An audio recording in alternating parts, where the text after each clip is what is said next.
In this video, I'll be replacing leaky steel valve covers with the composite style commonly found on KOHLER Command engines. The valve cover retrofit kit includes the parts necessary to perform this repair.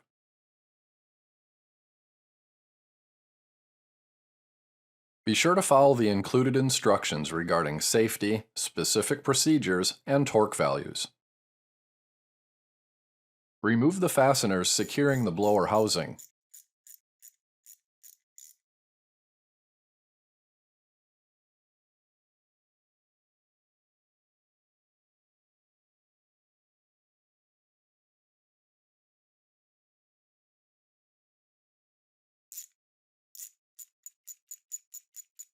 Remove the fasteners securing the pulse pump.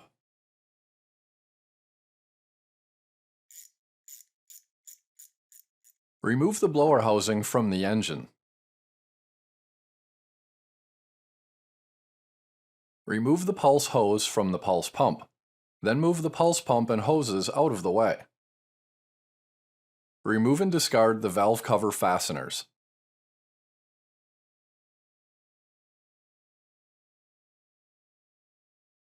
Remove and discard the pulse hose from the valve cover.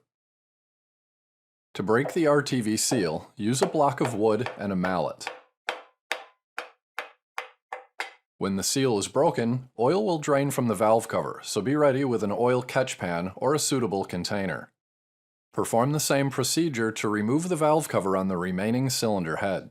Remove and discard the valve covers, then begin the process of cleaning and prepping the sealing surface. This is my least favorite part of any repair, and it's tempting to speed up the process by using power tools or abrasives, but doing so will damage the gasket sealing surface and can prevent it from sealing.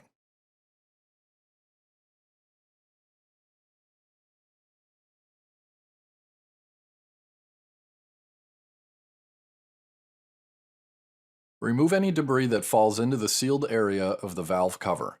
This would be easier if I had washed the engine before starting the repair, but it was too cold in Wisconsin to do any outside washing today. Make sure the O-ring seal is properly installed, then install the new cover. The cover with a pulse hole must be installed on the side with the pulse pump. Install the new hex flange screws and finger tighten.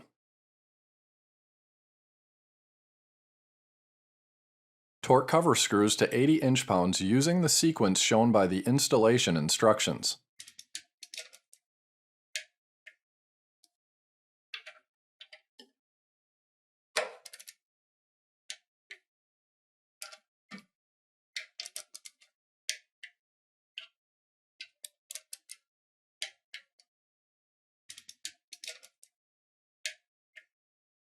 Repeat the procedure on the remaining cylinder. Make sure the cover with the pulse hole is installed on the cylinder with the pulse pump.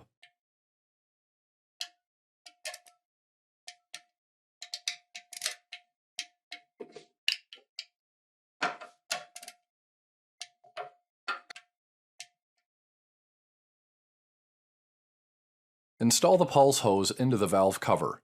I'm using the rounded end of a pick, being careful not to damage the hose with the sharp end. Install the new clamp, then attach the pulse hose to the pulse pump. The hose and clamp will likely need to be repositioned when the blower housing is reinstalled.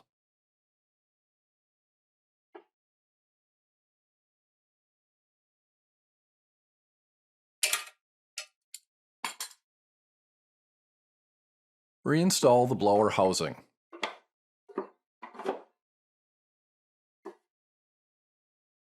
Some blower housing fasteners also secure brackets or wire harness ground connections. The final step of this repair is installing additional exhaust heat shields. On some engines, the exhaust pipe runs very close to the valve covers. Install the included heat deflectors for additional protection. Remove the two screws securing one side of the control bracket to the cylinder head. Install the heat deflector under the control bracket, then reinstall the screws. Torque the screws to 65 inch-pounds. Repeat the same procedure to the remaining cylinder head.